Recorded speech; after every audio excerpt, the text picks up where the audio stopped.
for applications of geomechanics. Like Mr. Nikhil has made the introduction. It is with Petroleum Engineering Association. So we will go on through a lot of slides regarding the application of geomechanics. We will not go through application and software details, but we can provide a lot of information that you can use it.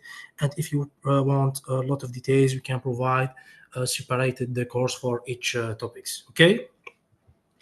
So, welcome to this topics. I think that Nikhil has made the presentation of myself. So, I'm Yusuf, a geoscientist with 10 years of hands-on experience within the conventional and unconventional reservoirs, from sonatic exploration, sonatic and conventional, and also Pertamina Repsol sonatic GV. Have also published two papers on one Petro and Journal of African Earth Science on geomechanics. Have also PhD in geomechanics of unconventional reservoirs, and also I am involved as a researcher in the national research program, which is entitled Monitoring of Unconventional Reservoir Stimulation Operation by Microseismic. Okay, so let's go through our objectives. So after completing this workshop, we'll be able to relate the geomechanical concept to drilling and production applications. You can explain the completion applications of sanding. You can also describe the completion applications of hydraulic fracturing, and also finally you can use various geomechanics elements to create a coupled geomechanical model. So this workshop is divided into following steps: introduction, application completion for sanding, hydraulic fracturing, and also fracturing the horizontal wells. And we will finalize by reservoir geomechanics examples. So let's start. So the first question that non-geomechanics and all oil and gas industry engineers can ask is, what is geomechanics? So the geomechanics is a multi-planary discipline which is based on predicting and managing the subsurface deformations by integrating geology, geophysics, and petrophysics information to characterize the subsurface deformations. The second most important question is why we use this geomechanics, or why use the modeling, geomechanical modeling. We have to know that geomechanics is a key element in conventional and conventional exploration and production. The knowledge of the geomechanics and elastic parameters is very helpful to avoid the problems and incident in the oil field by predicting changes that can occur over the life of the field caused by the change of pore pressure, of reservoir pressure, of well bore pressure, and also the temperature pressure. Here in the right side, we have some example of why we should use geomechanics. We have the well-known incident in the oil and gas industry, which is the Deepwater Horizon. So this is a problem due to geomechanics non-estimation of the pore pressure. As you know, this Deepwater Horizon, in fact, it was a problem of wellbore stability and well integrity due to bad estimation of the pore pressure, or some people said that non-estimation of the pore pressure at all. So the reservoir was an overpressured reservoir, means HPHT reservoirs, and began to deliver a high pressure, and everyone know the rest of this drama. So finally, where and when we have used the geomechanics in the oil field. So just to mention that geomechanics is involved from the exploration to the abandonment phases of the life cycle. So from the start, we use geomechanics in pore pressure prediction in the exploration and appraisal phases. So also we can use the wellbore stability in the appraisal and development phases. It is involved in the development and production phases by estimating the fault and fracture permeability, also in the sand production analysis, compaction, also to analyze and predict the case and shear, and also to characterize the fracturing stimulation. The geomechanics, finally, even in the end of the life cycle, it is involved by estimation the depletion, and also when the depletion occur, we can use geomechanics to manage this depletion of the end of life of the field. So the key roles of geomechanics is to reduce the MPT, so reduce cost and minimize the risk. So based on Dodson paper and based also on this data published, we have that 67% of the MPT are due to wellbore stability issues. We can so estimate that the cause of these wellbore stability problems are around 8 billion USD dollar per year. So we can avoid all these loss by only making a comprehensive mechanical earth model to our field. Here we have a summary for the geomechanical applications. So the geomechanics analysis workflow is based on the input data from log data, core data, well logs, seismic data, geological data, and drilling data, and also we can use the WSM, the Earth stress data published public ones. So this data can be also should be also used step by step to build the geomechanical model, as we have seen here, from data audit to making the stress orientation. The geomechanical model is also later on used for hydraulic fracturing, sand production, compaction, and depletion, as we have mentioned before. Just to notice for non-geomechanics engineers that geomechanics is crucial for both conventional and unconventional reservoirs. So now we have talked about why we use it, where we use it, and how to use it. But before starting talking about the applications, let's talk about what is mechanical earth model or what is geomechanical model. It is a representation of the elastical and mechanical earth parameters for the rock, just to not make confusion between static dynamic models and geomechanical models. For the static models, we can model only the reservoir section or the for unconventional reservoir the source rock section. However, for the geomechanical model, it is an entire representation of the all sections of the logged section from the surface to the bottom. So we have the log from surface to the bottom for mechanical properties and mechanical stratigraphy to get a comprehensive earth stress model from principal stresses to stress orientation, which is used to all applications in the oil field later on. So this workshop is not just an introduction of the geomechanical data and modeling application used in the petroleum industry. Many of the topic here are application listed below require an input for geomechanical model component listed before. So the requiring time throughout drilling and completion operations is the most important thing, which is the elastic stress concentration around the wellbore. So we will go through the first application of the mechanical or mechanical earth model of the geomechanical applications. The first thing is a start about mechanical wellbore stability, which is a big issue in drilling and production operations. So the wellbore stability studies typically address the deformation of the intact rock, first followed by the destabilization of the pre-existing plan of weakness, which can cause big issues in the operations and also in the production later on. So the practical definition of a safe window or practical window is the window that is drilled and cased in the reservoir without incident or cost overruns. So to start talking about the wellbore stability issues, so just to mention that we have two issues of wellbore stability. Well, the first one is caused, we call it mechanical failure of the rock due to the drilling and geostresses or due to stress load from the seismicity around the wellbore. The second one is a chemical reaction of the rock with drilling fluids. Sometimes we can get the both, means both occur, but the chemical stability instability, sorry, is the domain of geochemists and drilling fluid specialists, so it is not addressed here. We will just focus on the geomechanical issues of the wellbore stability. So just to know that this is a typical safe window chart. So the best well is the well drilled between the breakout limit and the minimal horizontal stress mean within the stable window.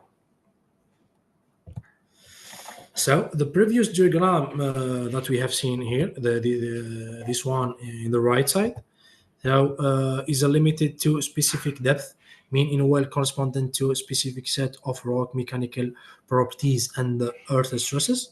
So our task in as geomechanics team is to estimate the stress and the strength variation along a proposed well path, so that we can get safe and stable well pressure window. So here we'll just get some hypothetical wells in a naturally fractured formations. We can imagine that we have three wells drilled in naturally fractured sets: the well one, two, and three. In some intervals of these wells, there is no stable window and rock failure in an unavoidable uh, area. So to manage the well bore stability, it is achieved by managing the delta P, means that the pressure of the well minus the pressure of the formation or the pore pressure. So the key important thing that manage or that interact in the well bore stability is the elastic hoop stress, which is the stress around the well bore, which is calculated as a function of the azimuth around the well bore, given the magnitude of the pore pressure and the two horizontal stresses. So the following analysis illustrates how the well pressure is used to manage well bore stability and also the surface that can fail hoop in the hoop stress. Here we go. So this figure, we have here one figure show an example of the well one. This well drilled just far from the fractures interact with without there is no interaction between fractures. So this well, the well one, where delta P is an optimal delta P. So at the left of the slide, we have a cross section of the well with the two minimum and maximum horizontal stress, and also the sigma theta, which is the hoop stress. And at the right in the variation is the variation of the hoop stress. This variation of the hoop stress in functions of the azimuths from SH max, and we have here the limit of the compressive strength and the tensile strength. So the amplitude of the stress variation is governed by the difference between SH max and SH mean. If the horizontal stress were equal, so means that the hoop stress would be the same at all the azimuths and plot as the horizontal line. So the effect of changing the well pressure is to shift the hoop stress curve up or down by amount of delta P, as we have mentioned before. So the hoop stress does not intersect the stress curve anywhere on the well bore surface. So in this context of the well bore pressure window, this is stable med pressure that plots in the green region. So this well, the well one, it is well drilled in a safe, stable window. This green one. Okay, so now the figure shows an example of also the well one, but where the well bore pressure is too high. So well bore pressure means that the column of our well bore is too high, causing a hydraulic fractures to initiate at the azimuth of SH max. So in the same azimuth of SH max. So the only difference between this figure and the previous one, this one and this one, is that the well pressure was increased. So it means not the reservoir pressure or the pressure inside the reservoir has changed, but it is the well pressure. So here it is problem of the production engineers. So maybe not estimate well the drawdown or the estimate the pore pressure. So here we have increasing the well pressure, so caused this hoop stress increasing in the SH max azimuth. So just to notice that the hoop stress now equal to the tensile strength. Here we have, so our hoop stress touch the tensile strength limit. So if either theta 0 or 180 degrees. So if the well pressure were to be reduced, so the hoop stress would increase by the same amount at all the azimuth. So here, another example of the same well. So this figure illustrates when the well pressure in the well one is too low. So here, here The problem is inside the reservoir. So the hub stress equals the raw compressive strength. So touch this upper limit. So at the azimuth of SH mean, it will cause what is called in the oil industry known by the breakout. Though this corresponds to breakout limit at the low pressure side of stable window. This limit. So here we are in the breakout limits here because the reservoir pressure is too low. So okay, what we have also. So before, so this is the well 2 and well 3. So we will start in talking about the well that intersect the fractures. So well 2 and well 3 show, we will see how the natural fractures can affect the maximum well pressure and also influence the geomechanical behavior of the reservoir. So the well 2 intersect a natural fracture, this red one, lined with the maximum horizontal stress as such max. So the normal stress acting on this fracture is also equal to the magnitude to the least minimum horizontal stress SH mean. So if the well pressure is greater than the SH mean, means that the pressure of the well will be bigger than SH mean, and the fracture dilates, and the well starts to lose fluid. And the third well, which is well 3, increase at intersects the three fracture sets. So we have three fracture sets, one aligned with SH mean, one aligned with SH, sorry, the red one is aligned with maximum horizontal stress, the green one is aligned with minimum horizontal stress, and also the yellow one, which is in 45 degrees from the both stresses. So the fractures will be will with the fractures aligned with SH mean will still open because the normal stress on the yellow and green fractures is much bigger than the minimum horizontal stress. So all this kind of sets is based on the horizontal stress azimuth and also the hub stress concentration around the wellbore. So here we can go through explanations. This is most important fracture set, which is the yellow one. So in these three figures, we have an example of the fracture normal stress as function of the angle. So from the direction of maximum horizontal stress, theta equal 0 to normal stress in is which is the minimum horizontal stress at theta equal to 90 degrees. So it is the maximum horizontal stress. So these two color dots, the red one and the yellow one, indicates the normal stress on the fractures. So here we have the normal stress on the fracture and the fractures. In addition, we have our formation breakdown pressure. So the opening pressures of the natural fractures can limit the maximum med pressure used to drill this well. So therefore, the magnitude of the minimum horizontal stress is often used as also conservative upper the bound pressure for the stable mid-weight window. So this window. So okay. So now we start to talk about the stability of the deviated and also the horizontal well. So as you know, we are in the 2024. Few wells are drilled today are vertical. We have the unconventional for shale gas and also the offshore fields which are developed from fixed or the floating drilling platform using multiple deviated and extended each wells to access the reservoirs.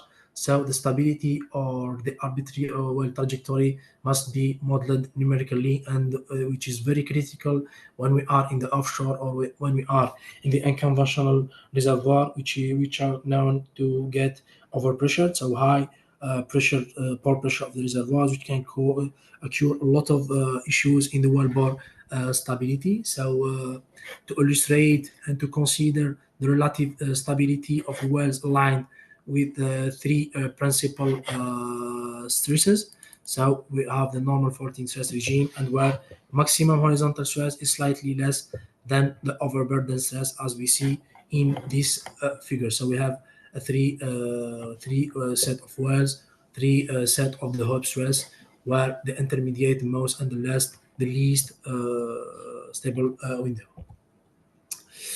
So, just to get some information, so the geomechanics team normally gets involved once the exploration department or the exploration asset has identified the drilling prospect or the drilling area, so open budget and approval. So the exploration asset supplies the subsurface department with a subsurface target, so they give them subsurface target, and also the subsurface department must then prepare a detailed drilling program and cost estimating for testing the rocks at the largest locations. So the geomechanics input is necessary to determine the surface locations, the blowout prevention rating, the casing setting, drill bit selection, and also the most important thing in drilling, which is the wellbore stability forecast, and also suggesting the casing points for the deep water example here, and also for the perforation, which is also important. So the wellbore stability forecast has three part important things. So as we have talked before in the mechanical earth modeling, so the most important thing, which is the mechanical stratigraphy. So we have to start talking about the stratigraphy, or known as the lithology, the vertical variation of the lithology. So the wellbore stability is related directly to the lithology and also to the which are related to the elastic parameters. So the elastic parameters of the shale are not the same as the sand, and vice versa. So we have to get the mechanical stratigraphy for each well, and also the wellbore pressure window. So this is a list of potential drilling hazard and risk recommendation for remedial action, for example. So here we have a schematic of a wellbore stability forecast. So we have to select the drilling fluids to be aligned with the stable window, so they don't react chemically with the stratigraphic sections. And the wellbore stability forecast also predict either breakout or fluid losses when drilling with pressure outside of the stable window, the stable window. So knowing the drilling hazard and potential risk are identified along with remedial and recommendation plans if some problems occur. So the vertical red line represents the well pressure corresponding to a specific drilling fluid density, and the blue line is the recommended pressure midweight to drill the section of the hole. So here we are in stable window. If we get down, we have to provide recommended or remedial actions before starting drilling.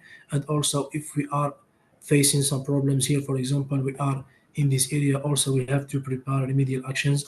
All these things should be known before drilling, and it cannot be known without getting a comprehensive geomechanical model and knowing all the elastic parameters, the stress limit, the stress, and also the shear failure criterion that will be discussed later. So we have to know all these kind of parameters before drilling our wellbore. Sorry. Here, just before continue the work, just to test your knowledge. So just knowledge check. So if to see if you are following us or no, or you are sleeping. So what are the primary types of mechanical instability? So just give us answers in the box. I don't know if we can provide the microphone or we can get answers or going directly. I don't know what the host thinking about this. I can give you 30 seconds, so just try to be honest and write the answer down on your paper, and after that I can provide the right answers. So here we go. I can set my chrono to give you 30 seconds to think about these questions. So repeat again, what are the primary types of mechanical instability? Are they the deformation of the intact rock, stabilization of the planes of weaknesses, stabilizations of the pre-existing planes of weakness, deformation of overburden, or the stabilization of the overburden? So still 10 seconds to write down your answers, and after that I will provide the right answers. So time finished. So I think that it can provide. So as you see here, the primary types of mechanical instability which are discussed before, are the formation of the intact rock and the destabilization of the pre-existing plane of weakness. Now I think that we have covered most important topics, sorry, things regarding the topic of the wellbore stability. If you need big informations and the details should be discussed later on separated workshop or separated course with the Petroleum Engineering Association. So this is should be individual workshop or detailed one with a lot of with the not only one day or one workshop. Okay, so now we will talk about the second application, which is most important in development and also production and also in the depleted fields, which is the sanding production or the sanding analysis or solid production. So, design two main geomechanics application relate to reservoir completion. So the sending refers to the unwanted production, means that this is not the desired production from reservoirs. So, for example, if you are produce from a sand body, and you start receiving in your wellbore column some solid that you cannot identify them, so you have to go back and see your UCS or your unconfined compressive strength regarding porosity and to see if you are in a weak reservoir, so you are producing under UCS, means that you will expect to get sand production. So the sanding, as I have told, refers to the unwanted production or solid along with the hydrocarbons. So this solid production is challenged in a high porosity or low comprehensive strength reservoirs, mean the sand reservoirs, which is generally restricted to the near wellbore region, but sometimes it can affect the entire reservoirs in the depleted in the means that the very high depleted reservoirs we can get the sand production from the entire reservoirs. So this is excess of solid cause the erosion of the surface equipment and also the failure of the downhole completions. So sometimes you can also go through replacing all your completion due to this sand production. In several cases, the erosion leads to the collapse of the well or solid filling the well for the 1,000 feet or more, both leading to a significant loss of production initially. So this solid production may not be an issue, but also may become a problem later in the life of the field, like I have said in the depletion phases, when you will get water breakthrough occurs or when the reservoir depletion reached a critical state, means that you are in the merely in the end of the life of your field. So method for dealing with this solid production are declassified as the exclusion methods or the predicted method. So the most common method is the gravel packing or design prevent sent from inside the wellbore. But the prediction method or the predicted method is to estimate when the sand production will occur. So you will manage your drawdown within your wellbore and your reservoir. So we will produce safely. You will produce your reservoir with a safe amount, so to avoid this sand production and to manage the life cycle of your reservoir. So here we have a typical cross-section of typical performation in a sandstone and the schematic cross-section through the sand reservoir. So the feature are a zone yield rock near casing. So another zone of crushed rock adjacent this yield zone crushed rock adjacent to our wall. So in the perforation tunnel and the pre-loss debris at the bottom of the tunnel.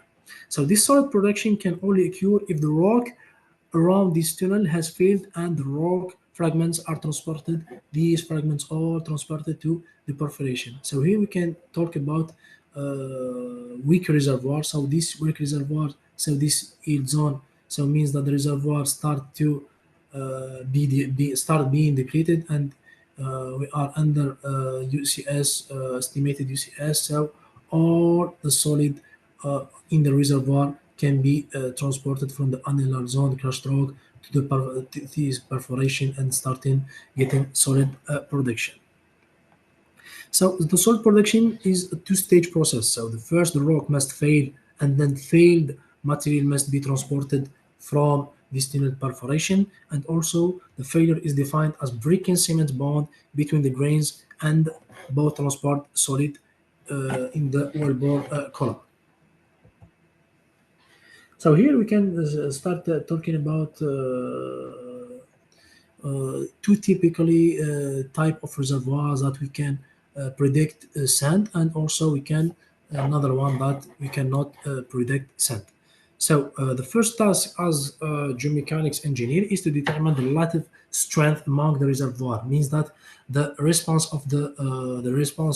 from the reservoir to the stress load. Means the reservoir data to be completed. So here in this figure is a schematic of case perforated completion in a low strength reservoir showing two beds, the bed A and bed B.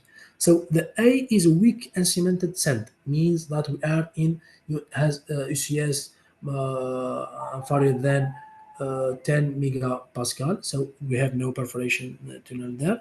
So under in situ stress conditions, and it is not strong enough to support perforation, so it is not perforated. And the second one, which is a B, represent weakly cemented sandstone that is strong enough to support the tunnel. So here we can prevent the sand prediction. However, here we cannot predict, so it is not under control. So what we can see if all reservoirs interval as are as weak as the first one, this one, so the decision would be to complete the zone using a sand exclusion method, such as gravel packer or fractured pack. So this will be discussed later. But if we have a strong or not weak formation, so if the strong and weak rocks are interbedded, so selective perforation of the stronger interval can be appropriate strategy, like the bed D. So when the rocks are of uniform and sufficient strength of the reservoir, stress management strategy should be used to avoid all the fouling of the rock. That is, so the limit of the drawdown pressure to prevent the sanding. So here it is the schematic of stress analysis of a horizontal perforation. So this following analysis illustrate the basic mechanism of the sanding phenomenon governing the initiation of the solid production in a reservoir strong enough to support the perforation tunnels. So this is our reservoirs that can benefit most from solid production risk analysis, thereby avoiding unnecessary gravel packing. So because of the economic impact of the incorrect completion decision, so the rigorous numerical analysis is to estimate the drawdown differential drawdown pressure. So the objective is predicting the solid production to estimate the maximum drawdown, or how much the wellbore pressure can reduce delta P, the drawdown, so without collapsing the perforation and without getting the shell failure criterion. If you see here, for example, here you are in your initial static stress, but after starting the production, you have your flowing max safe. This is the drawdown limit. So if you exceed this shear failure criterion, you will expect to get all the solid production from your reservoir. So it is very crucial to know the applied principal stress in your field. So you have to know the local stress, the regional stress, and also if you are in seismic area, you have to know the far field stress, how the far field stress influence your area. So all these kind of parameters are crucial in development, especially if you are facing unconventional reservoir production, which is very critical point, because you will produce a lot and you will inject a lot. So the shear failure criterion here is a very important thing to be taken into consideration within unconventional field development, because wrong estimation of the delta drawdown can cause a lot of issues, and you can lose all your project by only wellbore stability analysis issue.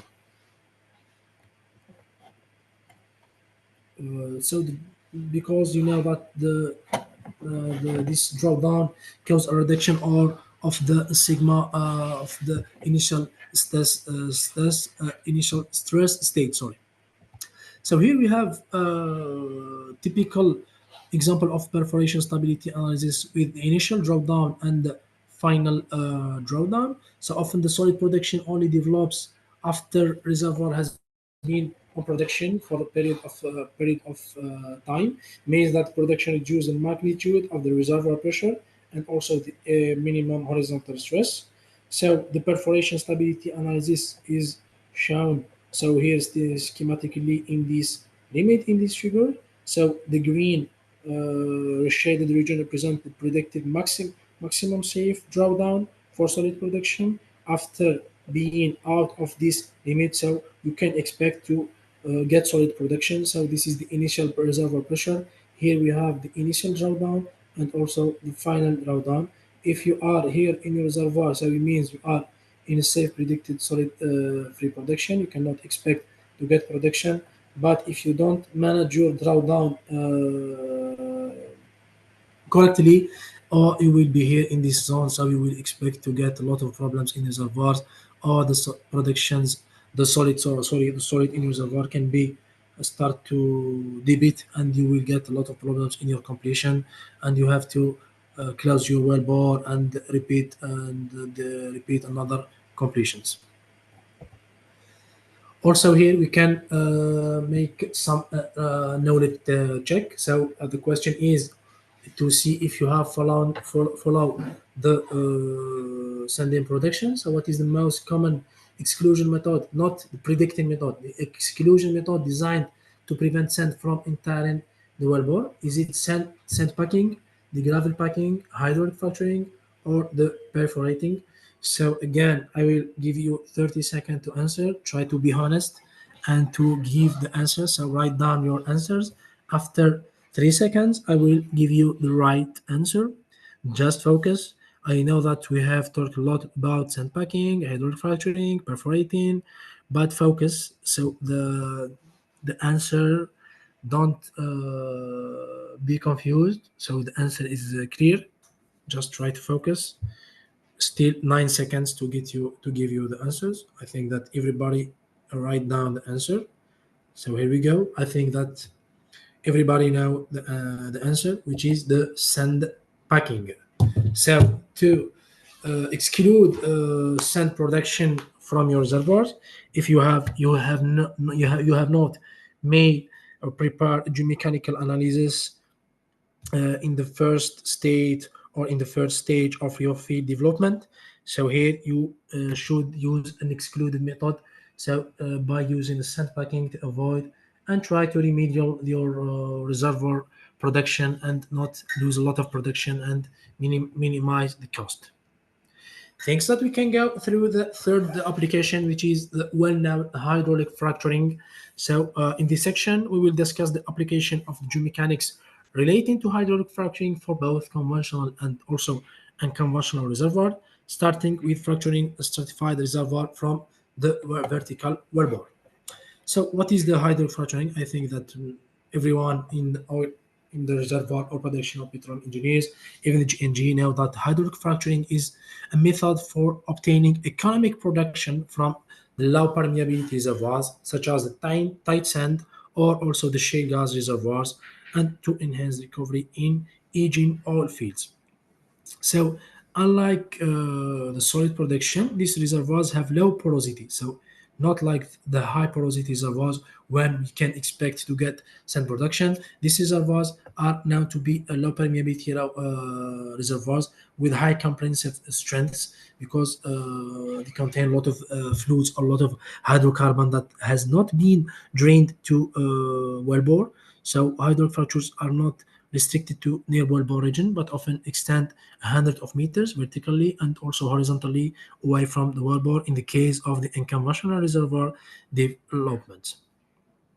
So the goal of the wellbore, the hydraulic fracturing is to maximize the area of contact between the fracture, the area of contact between the fracture and the reservoirs to achieve the desired economic production.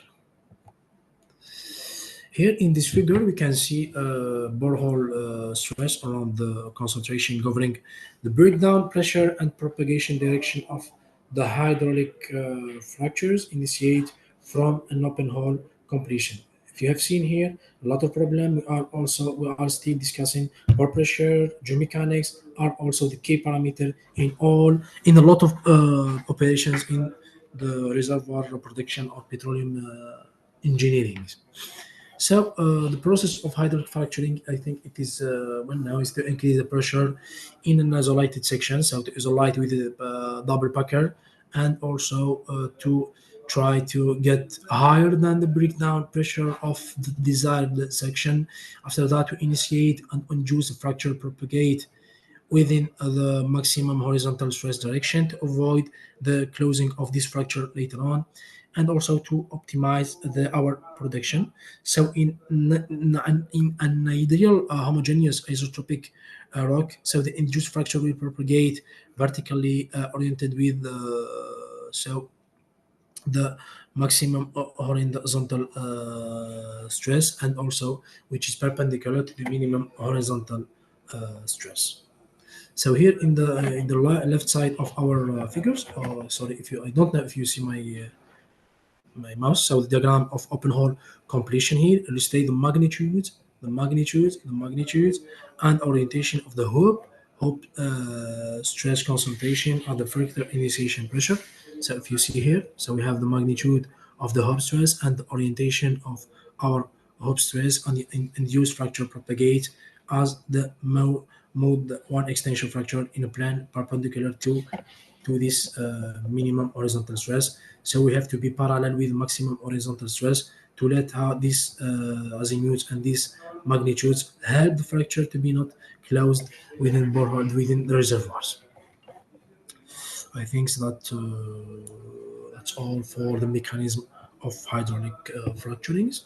So just to know that high breakdown pressure, high breakdown, if we have high breakdown pressures and poor proppant transport results, when a complex fractures transport result when complex fracture from perforating reservoirs. So here just to give some informations how we can use the geomechanical information to go through hydraulic fractures. Here we have an example of reservoir with the two bodies, shelly bodies. So, and here the profile of minimum horizontal stress and the elastic modulus. This is the fracture width. So the elastic parameters, which are the Young modulus and Poisson's ratio, are used to know if we have barriers or no, and also the stress profiles to know the initial breakdown pressure to prepare our fracture design and the proper propellant, the necessary propellant, and also the power horse in the surface to get into these reservoirs. So if we have no shelly barrier here, of where the minimum horizontal stress or the closure pressure or also the breakdown are very high. So the fracture hydraulic fracturing will be very difficult, and we cannot. In sometimes, I remember in some fields, the reservoir pressure is around 9,000 psi, or in this some cases, one 10,000 psi. So with the power horse of 4,000 psi, we couldn't achieve the hydraulic fracturing propagation. So we have to get a comprehensive and also calibrated geomechanical model to know the behavior of the reservoirs within the fractural hydraulic fracturings. So also to notice that the stress contrast need to be sufficient high, typically around 250 psi contrast. This contrast to get a good confining of the proper fractures. So we have to get this contrast of around 500 psi to get a confining probation, not go bypass the reservoir. So when the contrast is very high, the fracture is contained, and when the stress contrast is too low, so we have the high growth we occur, wasting fluids and propellant or unproductive zone. So if the contrast is too low, so we can bypass the reservoir, and if your reservoir are in water zone here, you can get water production, and you will damage your production. Okay, I think that's all for these completions. So As you know, nowadays aggressive exploitation of the shale gas reservoirs in North America has highlighted the importance of the elastic anisotropy on the hydraulic fracturing simulation. So before we tend to use only isotropic estimation. So we thought that all reservoirs are isotropic. So we design our hydraulic fracturing to be isotropic. But a lot of information gathered from the unconventional reservoir exploitation in the North America, in Argentina and China, has shaded the light on the importance of using TIV anisotropy model. So the most of the shales, are characterized by laminated shale. So this laminated shale tend to be transverse isotropic elasticity, means a TIV model with an axis of rotational symmetry perpendicular with an axis of rotational symmetry perpendicular to the rating. This is an example of TIV or shale reservoirs. This is laminated shale reservoirs that tend to get TIV symmetry. So here, example of young modulus and process ratio response within elastic modulus for a TIV shale. So for a TIV material, as you know, the young modulus and in X direction and Y direction are different, and also for the Poisson's ratio or the physical and elastical parameters should be different in different axes. Okay, so why anisotropy is important in shale gas reservoir? So as you see here in this comparison of the minimum horizontal profile for well drilled in the Baxter shale, if you see here, we have if you estimate the minimum horizontal stress in the red line with isotropic approach, and see here if you estimate it with anisotropic rock, and also you see here the pore pressure and the overbend pressure.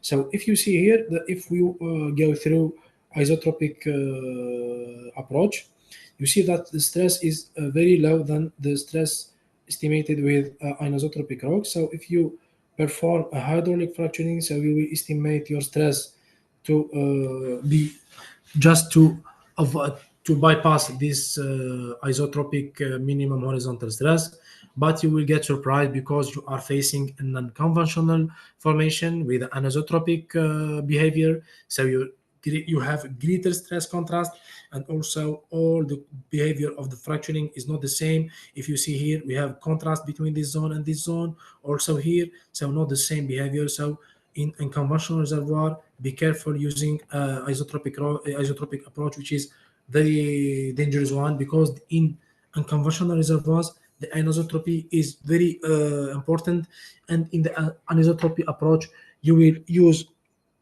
the stress, the far field stress influence, and also the anisotropy of stress. This one, the anisotropy of stress load, and also the anisotropy, the intrinsic anisotropy due to heterogeneity of the reservoirs.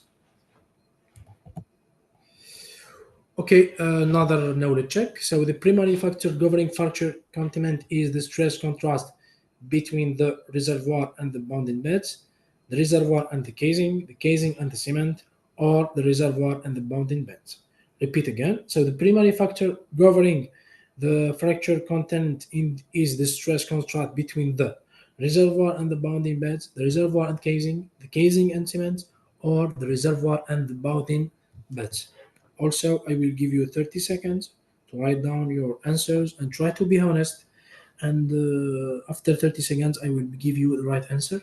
If you have followed with us, I think that I'm not doing very quickly. I'm trying to explain with example. So the primary factor governing the fracture contained is the stress contrast between the reservoir and bonding beds, the reservoir and casing, casing and cement, or the reservoir and the bonding beds. Still 4 seconds to give you the answer. I think that everybody can answer. So the answer is the primary factor governing fracture containment is stress contrast between the reservoir and the bounding beds. This one. This one. Okay. Okay. So now we will go through, I think, the fracturing of horizontal wells means that the methodology to fractures the unconventional reservoirs. The set or the principle of fracturing horizontally is not as the vertically, how to say, vertical hydraulic fracturing. So the key geomechanics information needed to support the fracture stimulation of the horizontal wells as the same are the same as the conventional. So we have to get a vertical overburden profile, maximum horizontal stress, the minimum horizontal stress, estimation of our pressure, and also the most important thing is the azimuth of maximum horizontal stress, which is crucial because you will drill in a horizontal way. So in the shale gas production, to achieve hydraulic fracturing of these soils, so the reservoir optimizations requires knowledge of all these stress profiles and also the knowledge of the stress orientation of the wells what are drilled and how to be fractured. So this call for careful planning, data acquisition, and fracture design to be careful for horizontal hydraulic fracturing. So in effective reservoir stimulation is achieved when the horizontal wells are drilled in the in the direction of this in the direction of the principal horizontal stress SH mean and SH max. So if you see here, we are not in SH mean and not in SH max. So this is the optimum direction. So if you drilled here, you can fractured parallel to SH sorry, if we drill our well parallel to SH means that we have to fractured against SH max, which is very dangerous in our well bore stability, and the opposite side we will not get opened fractures. So we have to be careful to get an optimum direction if the lies geometry of hydraulic fractures in multi-stage. So this is the optimal horizontal well drilling and also for fracturing. So if you fracture your well within the direction, so the fracture will still open because you are parallel to maximum horizontal stress, and also the minimum horizontal stress is less than maximum horizontal stress. But if you are in the opposite direction, the maximum horizontal stress will close the fracture and you will lose the production. So here we have example of stress concentration on on a horizontal A well and the vertical well B perforated. So the most of horizontal wells are stimulated from cased hole completion. You know that. So this completion option provides greater control. So if you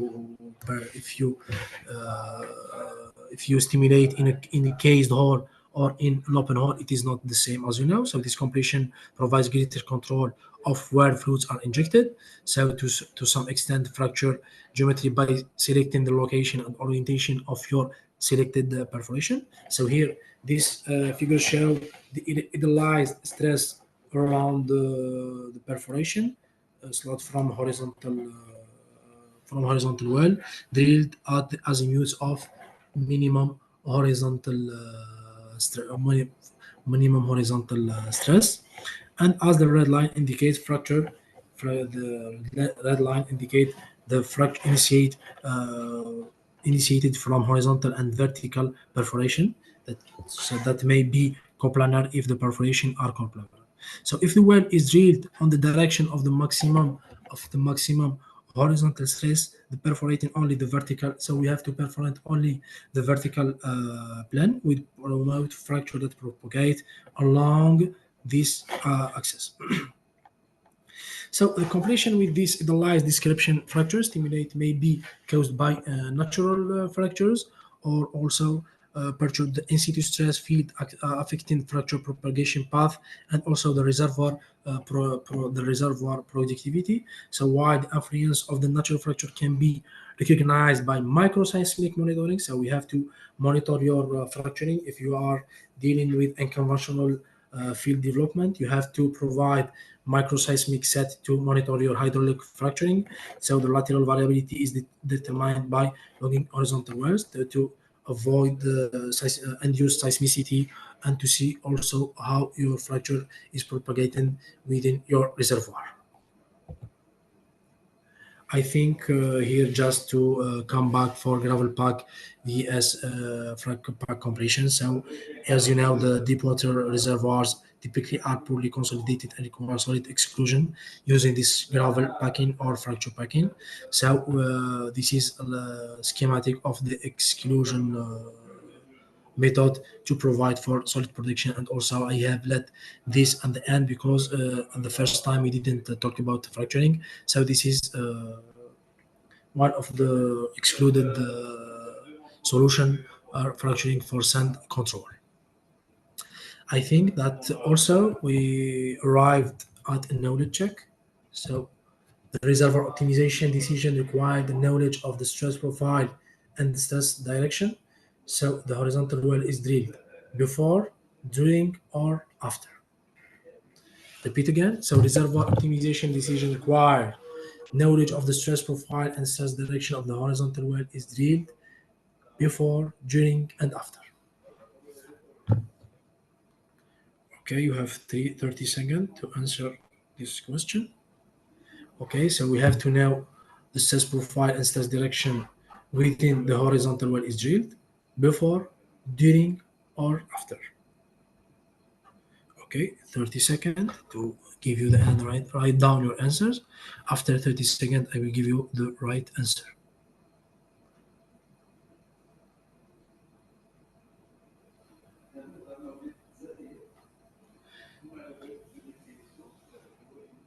So I think still 10 seconds.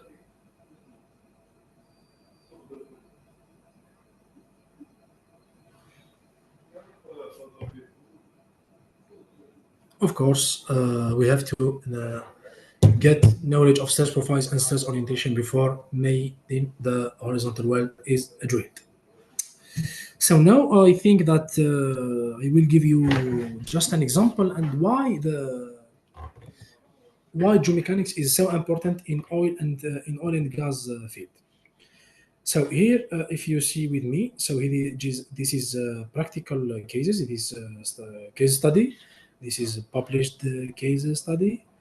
If you follow, this is one of my recent published videos on my YouTube channel. So here, if you see here with me, this is reflectivity maps of one of the reservoirs in the North Sea. This is four wells drilled. The A, B, this one, the A, B, C, D. This is within the same reservoirs.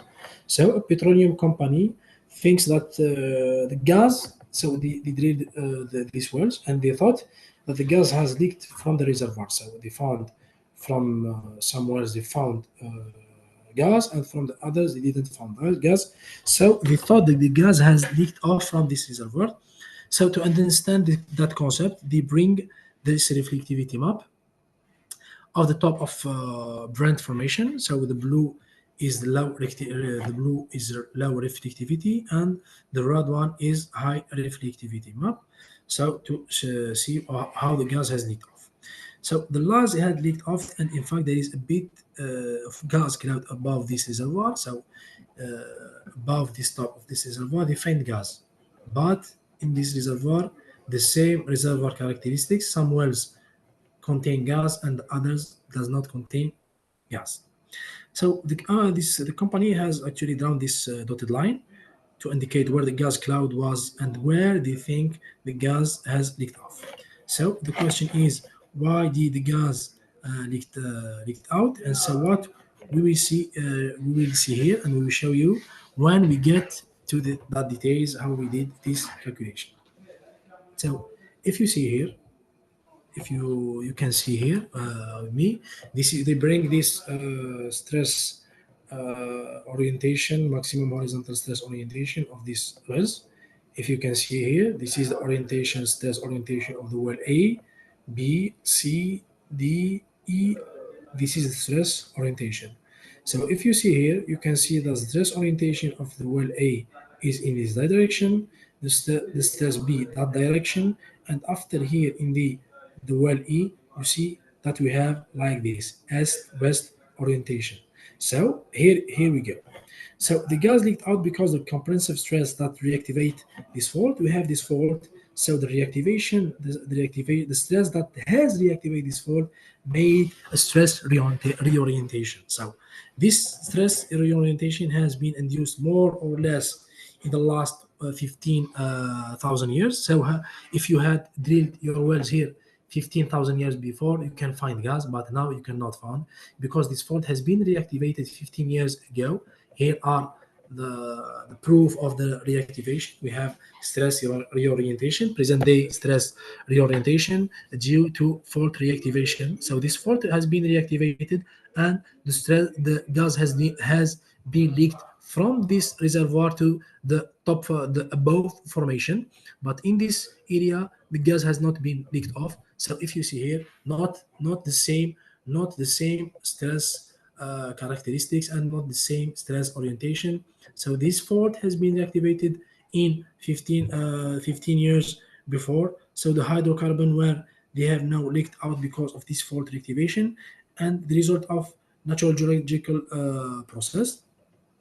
So we can start talking about a compressive stress reactivation. So this fault reactivation has caused this leak off, and if you drilled your well 15,000 years before, you can find hydrocarbons. So here you can see the importance of making geomechanical and stress analysis before going through your field development.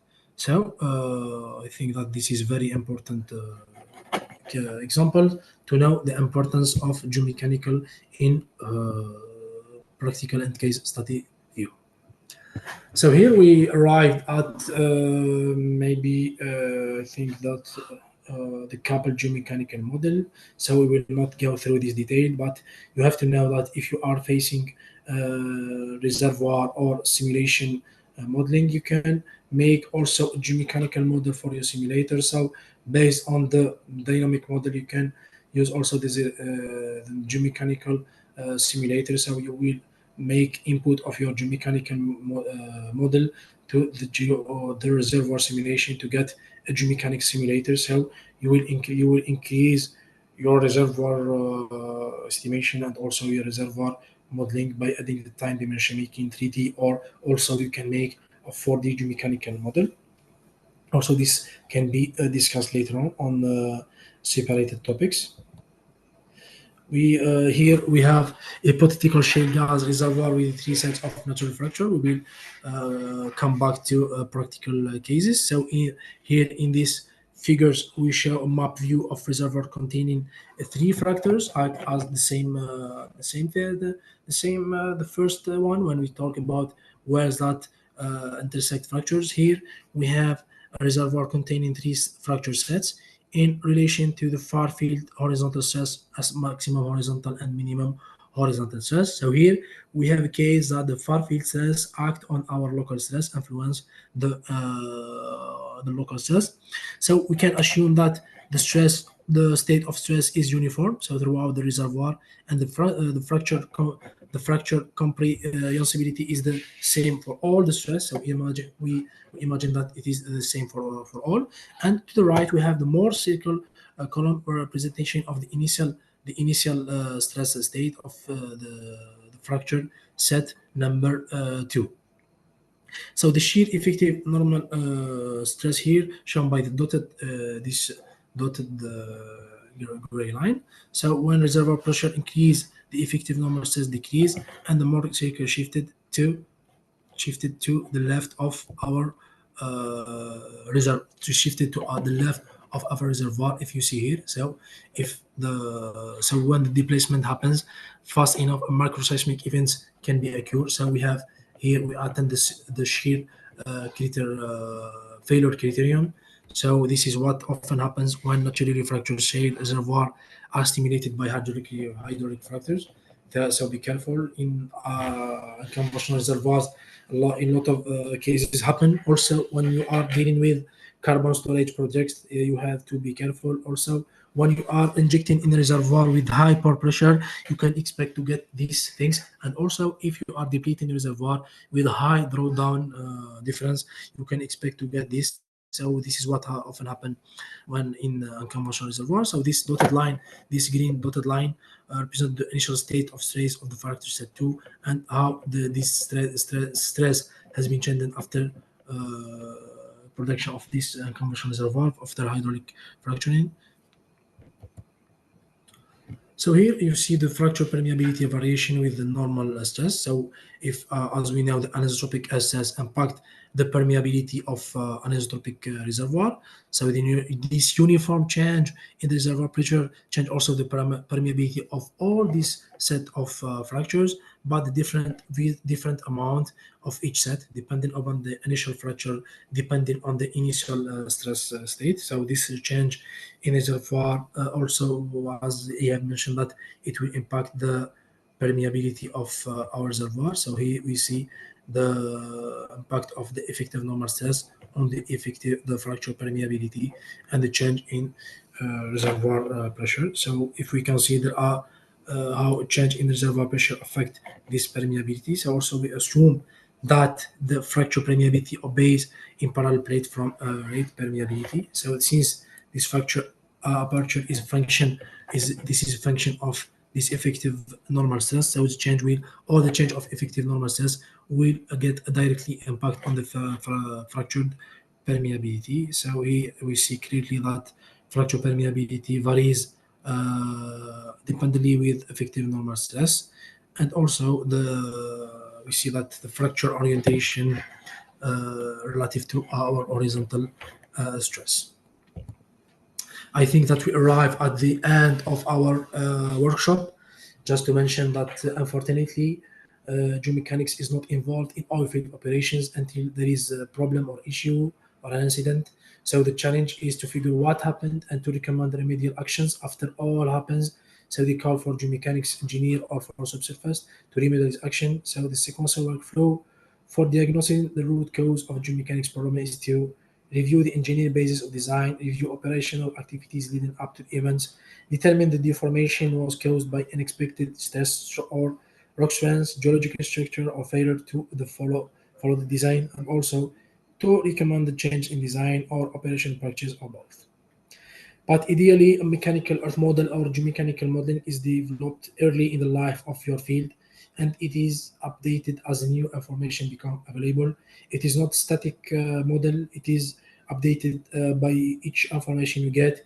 You have to update your geomechanical model, and this is proactive approach enable the diagnosis and recommendations to be completed relatively quickly and improves effectiveness of your field development and your reservoir management. Thank you for following us, and see you in separated topics of all this what we have discussed here.